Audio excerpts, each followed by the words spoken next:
Olá, tudo bem? Espero que sim, né? A gente está aí nesse isolamento forçado. Infelizmente, né? Saudade é grande, né, de sala de aula de vocês aí, porque faz tempo que a gente não se vê, mas infelizmente tem que estar nessa situação. Força para vocês, galera. Vocês estão aí a gente está no mesmo barco, né? Sigam aí as recomendações. Não é uma gripezinha, não é um resfriadinho. A gente sabe que o negócio é sério. Então vamos seguir as recomendações, ficar em casa. E enquanto a gente não puder se encontrar, a gente vai fazendo aqui a nossa parte de casa, né? Então a gente está em uma videoaula hoje, né? Não sei se você está vendo aqui no slide, né? É a semana 2, porque a primeira semana é considerada lá a do início das videoaulas do positivo, né? A nossa aula é a aula 3 da apostila, né? Geografia 1 é a nossa frente, né? E aqui a apostila 2B, né? Ou seja, a gente está na aula 3 porque é da onde nós paramos. Então, eu estou continuando da onde nós paramos. Tem algumas coisas que a gente já viu e algumas coisas novas, tudo bem? Então, me coloco aí à disposição, né? Do que vocês precisarem. Estou mandando aqui algumas dicas também, né? Olha só, primeiro um recadinho aqui, depois dá uma lida com atenção, né? Um recadinho fofinho, na verdade, né? E aqui é o cronograma das atividades, né? Para essa semana 2, que vai do dia 30 do 3 ao dia 6 do 4. Assisti essa videoaula, né? Que a gente vai estar fazendo aqui agora. E aqui eu dei algumas dicas de exercícios baseados naquilo que a gente está vendo agora, beleza? Eu imagino que você já tenha feito todos, né? Por conta desse tempo aí sem aulas. Mas se não fez, fica a dica aí. E logicamente, se você precisar, é só entrar em contato com a gente lá pelo e-mail, que aí eu posso mandar mais listas, posso mandar mais coisinhas para você ir estudando nessa época difícil aí. Beleza? Então vamos lá, vamos à nossa aula. Bem-vindo e espero ajudar em alguma coisa aí. Beleza? Bom, o nosso tema é migração, né, ou migrações. A gente vai falar tanto das migrações internas quanto externas, e logicamente que um dos assuntos vai ser o que está sendo representado nessa imagem aqui, né? Então você pode ver aqui o oceano, né? De um lado um bote com imigrantes provavelmente africanos, né? E esse bote do outro lado, né? Provavelmente aqui são pessoas ajudando essas pessoas que provavelmente também estão naufragando, né? Ou seja, estavam em barcos, mas esse barco virou, ou, né, enfim, eles tiveram que sair de lá por algum motivo, expulsos, enfim. Mas a questão é, aqui provavelmente é o mar Mediterrâneo, né? E uma região onde nós estamos enfrentando ultimamente uma grande transição de pessoas vindas do continente africano em direção às antigas metrópoles europeias. E, logicamente, que essa questão de imigração hoje é uma questão muito importante a ser colocada. É claro que agora com a crise do Covid-19, essa migração ela diminuiu bastante. Mas desde o ano de 2015 é uma questão frequente, né? Envolvendo ali principalmente países como França e Itália. Beleza? Bom, então vamos seguir, daqui a pouquinho a gente fala mais um pouco sobre esse assunto. Bom, primeiro migração, né? É o ato de se deslocar de um território a outro, movimento horizontal, ou seja, está num ponto A e vai para um ponto B, né? Isso que a gente chama de deslocamento horizontal. E essa migração, ou essas migrações, desculpa a falha aqui de português, elas podem ser forçadas, quando, por exemplo, tem um regime ditatorial, né? Algum cerceamento à liberdade, você seja obrigado a sair, né? Quase que expulso, ou mesmo expulso do seu território de origem. As migrações espontâneas, que são a maioria, principalmente as migrações econômicas, né? E as estimuladas, que pode ser feito ali por empresas, né? Estimular você sair do seu país para ir para outro, ou pode ser até mesmo um país, né? Como no caso do Brasil, quando estimulou ali a migração de suíços de origem alemã, italianos e até mesmo alemães, para que eles saíssem dos seus lugares de origem e viessem para o Brasil. Eles foram subsidiados, né?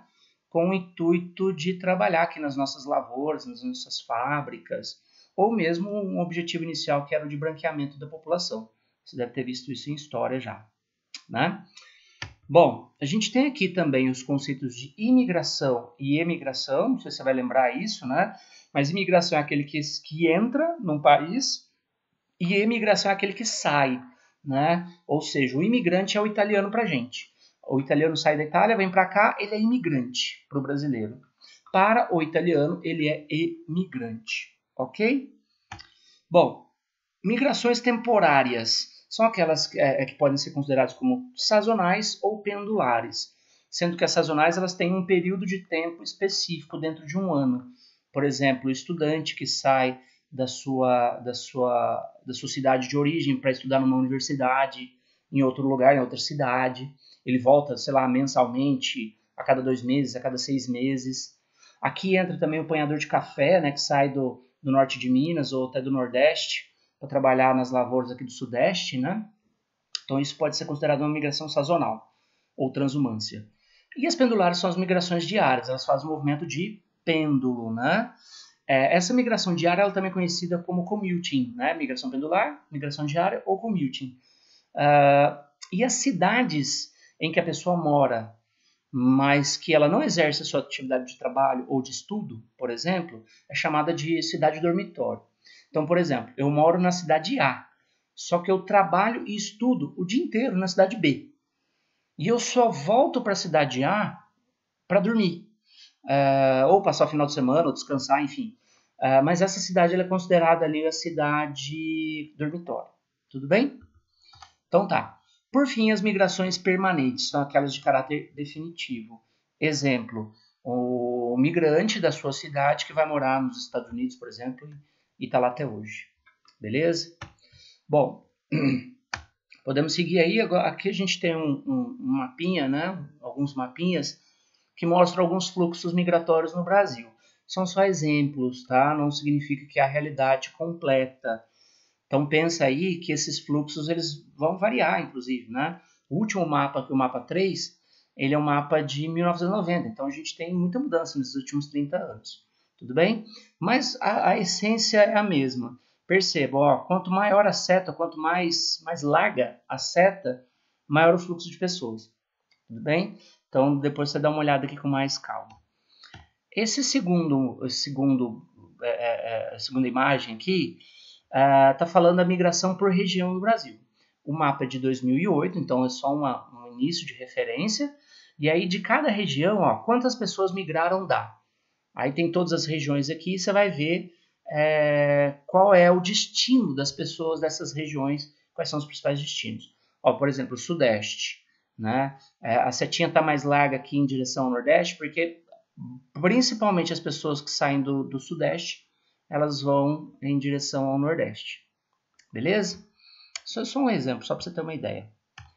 Seguindo aí, migrações internas. A gente está falando das migrações dentro de um país, tá? E logicamente que se você está falando de áreas dentro de um país, você está falando de áreas de migração de atração e de repulsão. Áreas de atração são aquelas que atraem a população, atraem a mão de obra. Geralmente grandes cidades, geralmente capitais, e hoje em dia também cidades médias, geralmente próximas de grandes centros, tá? Então, por exemplo, Campinas, Ribeirão Preto, Varginha, enfim, Poços de Caldas, Pouso Alegre, né? Então, essas são as áreas de atração. Já as áreas de repulsão são aquelas áreas, geralmente são pequenas cidades no interior do Brasil, que tem uma economia de base agrária, né? Ou seja, as pessoas que buscam uma melhor oportunidade de vida, principalmente econômica, elas tendem a sair da sua cidade de origem e procurar algo melhor. Ou pelo menos que pensam que seja melhor. Certinho? Seguindo aí. Êxodo rural é o deslocamento em massa da população do campo para a cidade. No Brasil, se deu com maior intensidade entre as décadas de 60 e 80. Detalhe, o êxodo rural ele foi importantíssimo, não só por conta do deslocamento em si, mas é porque ele transformou a população brasileira de população agrária para a população urbana. Antes desse grande movimento de êxodo rural, nós tínhamos uma grande parcela da população brasileira que vivia no campo e passamos a ter uma grande parcela da população brasileira vivendo na cidade. Provavelmente você tem um parente que já passou por essa situação, né, na década de 60, 80, até depois, ou antes. Que vivia na roça, ou que vivia na zona rural, e veio para a cidade para tentar uma outra vida também. Certinho? E logicamente que esse êxodo rural vai provocar alguns impactos. O inchaço urbano e todas as consequências desse inchaço urbano. Por exemplo, o aumento da violência, né? As maiores demandas por educação, por saúde, né? Creche, saneamento básico, enfim. Dá para você viajar muito em cima dessa questão do êxodo rural. E uma coisa que é importante, a gente que está em tempos de Covid-19, a pergunta que a gente se faz é a seguinte: por que será que o ápice da pandemia aqui no Brasil está em São Paulo? Por que o Rio de Janeiro tem muitos casos? Por que as capitais, Fortaleza, Belo Horizonte, Porto Alegre, eles têm muito caso de coronavírus? Por conta de aglomeração.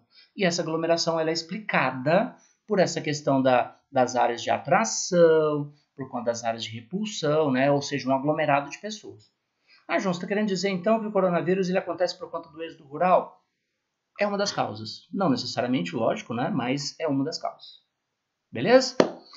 E também, do outro lado, o esvaziamento do campo, né? Ou seja, cada vez mais a propriedade rural nas mãos de poucas pessoas, né? A produção de alimentos cada vez mais dependente de um pequeno grupo, um seleto grupo de pessoas, a agricultura familiar perdendo espaço, né? E, logicamente, que isso vai impactar na nossa vida cotidiana, desde preços até a própria qualidade da comida, enfim, uma série de coisas. Beleza? Olha só, isso é muito rico para a tua redação, hein? Então, vai uma dica aí, né, para você fazer uma ligação entre as migrações, o êxodo, né, questões envolvendo a violência, enfim, né, uma série de coisas. Correntes migratórias. Agora a gente vai falar de migração externa, né? E a gente não está falando só de migração externa, a gente está falando de um grande grupo, de um grande deslocamento. A gente está falando de milhões de pessoas, por isso que é corrente migratória, tá?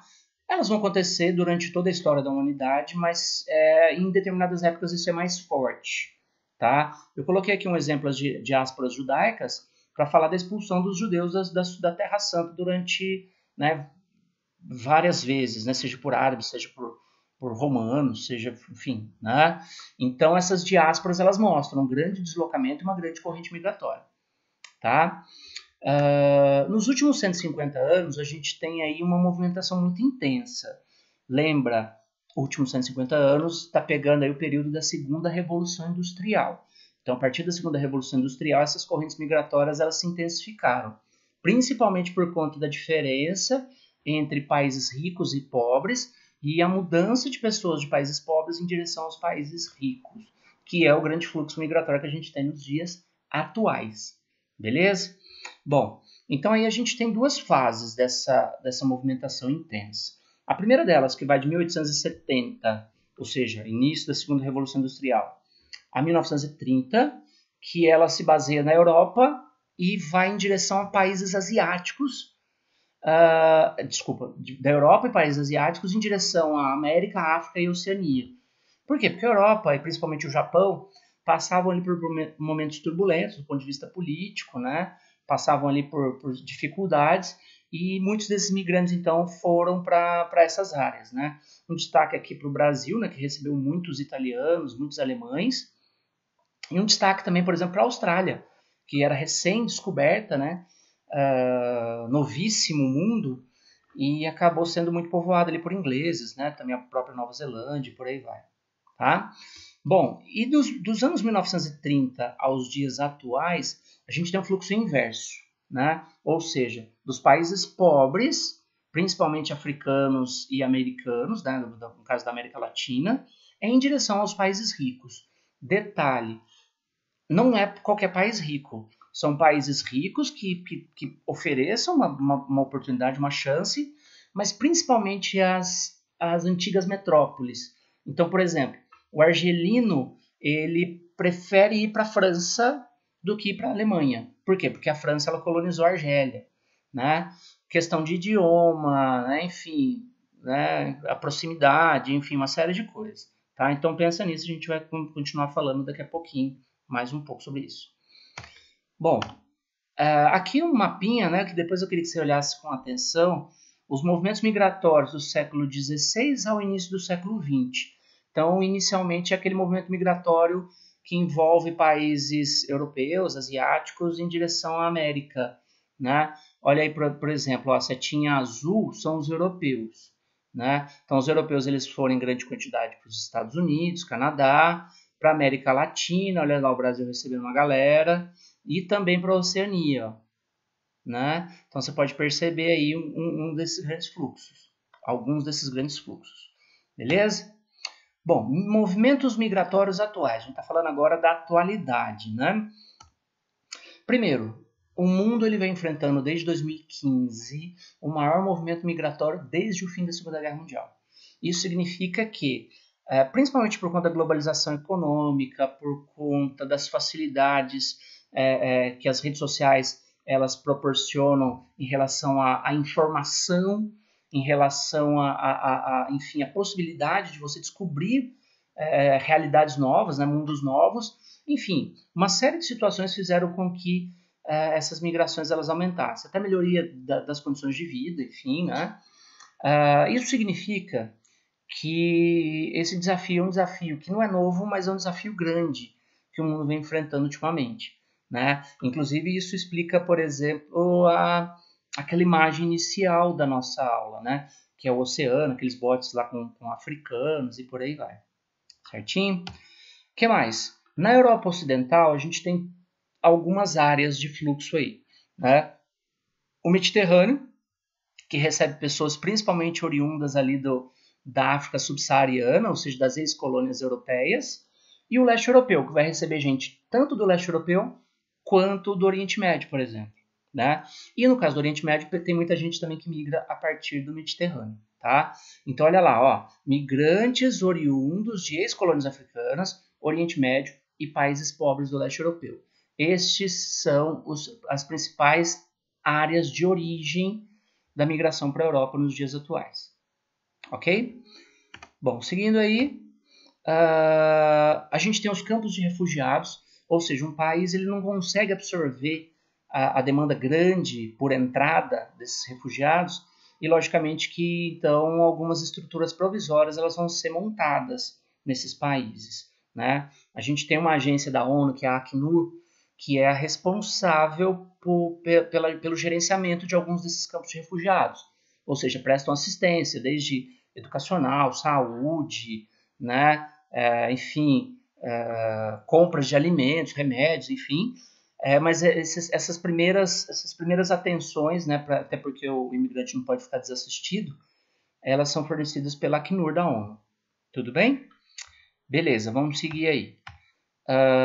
Nos Estados Unidos a gente tem um clima hoje muito pesado, que é a fronteira com o México, né? Por quê? Porque grande parcela dos migrantes da América Latina, eles entram nos Estados Unidos via México, e é uma fronteira muito grande, mais de 3 mil quilômetros, né? Com o recente ingresso do Donald Trump na presidência dos Estados Unidos, existiu ali uma ideia de restrição um pouco maior à entrada desses imigrantes, que é a famosa construção de um muro ali, separando os dois países, né? Lembrando que os Estados Unidos têm cerca de 17% da sua população formada por latinos ou descendentes de latinos. Então significa que o fluxo ele já é grande, né? E a preocupação do Trump é que esse muro ele consiga diminuir um pouco esse fluxo, né? Mas enfim, galera, dá para questionar muito a existência desse muro, né? Principalmente por conta da xenofobia, do racismo, enfim, uma série de situações aí, ok? Esse é assunto para outra aula, para outras discussões. Bom, seguindo aí. Conflitos no Oriente Médio, Iraque, Afeganistão, Síria, ou seja, as guerras que estão acontecendo no Oriente Médio, eu pontuei essas, mas a gente tem vários outros, a guerra do Iêmen, né? A gente tem ali conflitos na Arábia Saudita, no Irã, né? Enfim, todos eles vão provocar, logicamente, uma grande onda de imigrantes. Agora, um detalhe, uma atenção muito importante que você tem que ter aqui. Essas pessoas elas não vão necessariamente para a Europa ou para os Estados Unidos. Muitos desses migrantes eles acabam se deslocando ou para países vizinhos ali mesmo, ou até mesmo para dentro dos próprios países. Então, por exemplo, um refugiado iraquiano, ele foge de uma zona de guerra dentro do Iraque, do próprio país, e vai para uma cidade onde não está tendo guerra. Certinho?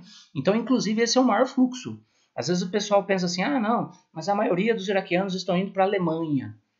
Gente, só vai para a Alemanha quem tem possibilidade de fazer isso, geralmente possibilidade financeira, né? Quem não tem dinheiro, quem não tem onde cair morto, quem não tem de onde, né, tirar meios para ir para a Alemanha, por exemplo, vai para a cidade vizinha, vai para o país vizinho, tá? Então toma muito cuidado, porque grande parte desses deslocamentos são internos, ou seja, dentro do próprio país, tá? Mas isso não significa que não exista deslocamento.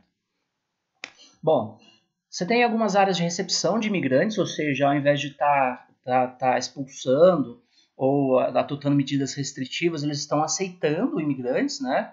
Um destaque aí para o Canadá, para a Austrália e para a Nova Zelândia, né? Você pega aí, por exemplo, você tem muito brasileiro que vai fazer intercâmbio, né? Que vai, inclusive, conseguindo visto ali, né? Para morar, para trabalhar, né? Principalmente no Canadá e na Austrália. Mas significa que esses países eles precisam de mão de obra. Por quê? Porque a população geralmente é uma população muito qualificada, do ponto de vista de trabalho, formação, e alguns serviços básicos eles precisam ser feitos, geralmente pela mão de obra imigrante. Tudo bem? Bom, seguindo aí, xenofobia e ascensão da extrema-direita. Qual é a relação entre xenofobia e ascensão da extrema-direita? Xenofobia é a aversão a estrangeiros, ou seja, é como se a culpa dos problemas sociais de um determinado país ele recaísse pelo grande fluxo de estrangeiros, o grande fluxo de migrantes para esse país. Então você tem ali uma escalada da xenofobia muito forte nos países europeus que vem recebendo muitos imigrantes, principalmente africanos, né? E o que tem a ver com a ascensão da extrema-direita? A extrema-direita ela é nacionalista, ou seja, ela defende que a sua pátria, o seu povo, a sua nação, ela deve ser preservada. Então, muitas manifestações xenofóbicas elas vão vir de governantes que estão comandando esses países, né? Fechamento de fronteiras, né? Enfim, declarações extremamente polêmicas em relação à entrada de imigrantes e por aí vai. Agora, tanto a ascensão da extrema-direita quanto a xenofobia, eles são reflexo desse grande número de imigrantes, principalmente a partir de 2015, e é uma resposta direta à globalização, né? Porque é a globalização que vem permitindo esse tipo de transição. Inclusive, dentro dos movimentos de extrema-direita, você tem lá os movimentos antiglobalistas, ou seja, eles defendem que essa ideia de globalização é uma ideia que ela surgiu para destruir os valores nacionais, né? Seja lá o que isso queira dizer na cabeça dessa galera. Tá? E, logicamente, também aos movimentos migratórios. É também uma resposta aos movimentos migratórios. Certinho? Bom, aqui um mapinha, né, que a gente vai ter da crise migratória europeia. Você pode ver as setinhas aí, pegando aqui pontos de partida como a Turquia, né, e qual que é o trajeto de muitas dessas pessoas, né? Então, elas vão por terra aqui pelo leste europeu e vão com destino à Alemanha, por exemplo, ou então aqui, ó, embaixo, países africanos que têm ali como destino principalmente a Itália, né? É claro que eles não vão parar na Itália ou vão parar na Alemanha, eles vão para diversos países, né? Mas é um dos principais pontos, tá? Olha, a ilha de Lampedusa, na Itália, deixa eu ver se eu consigo mostrar com a setinha aqui para você. Ó, a ilha de Lampedusa aqui na Itália é um grande ponto de recepção de imigrantes africanos. Né? É uma ilha que está passando por inúmeros problemas, por exemplo, de coleta de lixo, de falta d'água. Por quê? Porque é uma quantidade muito grande de imigrantes que vem embarcando ali. Inclusive o próprio governo italiano, que é um governo de extrema-direita hoje, do Matteo Salvini, é um governo que quando a galera chega aqui em Lampedusa, muitas vezes eles são expulsos e são mandados de volta. E um detalhe, nem todos os imigrantes eles são líbios. Como eu disse para vocês, eles são oriundos da África subsaariana. Ou seja, você tem a Líbia, você ultrapassa o deserto do Saara e ir lá para baixo. Então essa galera vai ter que voltar, muitas vezes a pé, atravessar o deserto para chegar no seu país de origem novamente. Se ela não conseguir atravessar a fronteira, logicamente. Certinho? Bom, depois você dá uma olhada com mais cuidado ali. Essa aqui é uma outra imagem, né, agora de um barco com imigrantes, provavelmente africanos, né, ou então do Oriente Médio, a gente não sabe, mas cruzando o mar Mediterrâneo. Você imagina só a quantidade de pessoas e o risco que essas pessoas elas correm ao tentar fazer essa travessia. Essa travessia é uma travessia que dura dias e uma tempestade, um temporal pode fazer esse barco virar. Inclusive, é muito comum notícias de barcos virando e pessoas morrendo no Mediterrâneo por conta dessa travessia. Beleza? Então, só para você ter essa ideia. Aqui algumas charges, depois você dá uma olhada em charges, em algumas imagens, para a gente analisar direitinho. Ó. Primeiro essa imagem aqui de um conservador, provavelmente europeu, né? Essa roupa que está usando aqui com essas estrelinhas é a bandeira da União Europeia. né? Então, provavelmente um velho conservador abraçando a Europa e tentando impedir que os imigrantes, né, entrem no continente. Então, aí você vai lembrar lá da xenofobia, vai lembrar lá desses movimentos anti-imigrantes, tá? Depois aqui a gente tem na verdade, um informativo, né, do Senado Federal, com algumas palavras que são ditas aí no cotidiano, inclusive nas redes sociais, e que são xenofobia. Então, muitas vezes a gente age de maneira xenofóbica sem perceber. Então, fica a dica aí, depois dá uma lida com um pouco mais de calma, né? E aqui o símbolo da Acnur, que é a agência da ONU para refugiados. Tudo bem? Bom, gente, é isso. Espero ter ajudado aí você a estudar um pouco, né? Ou então pelo menos pegar alguma referência. Mais uma vez me coloco à disposição se tiver algum problema, se tiver alguma dúvida, se tiver alguma sugestão. E no mais é isso, né? Se cuidem, fiquem tranquilos, isso vai passar e a gente logo vai estar junto. Beleza? Um grande abraço virtual, né? A gente não pode chegar perto. E é isso aí, força para vocês. Até mais. Tchau, tchau.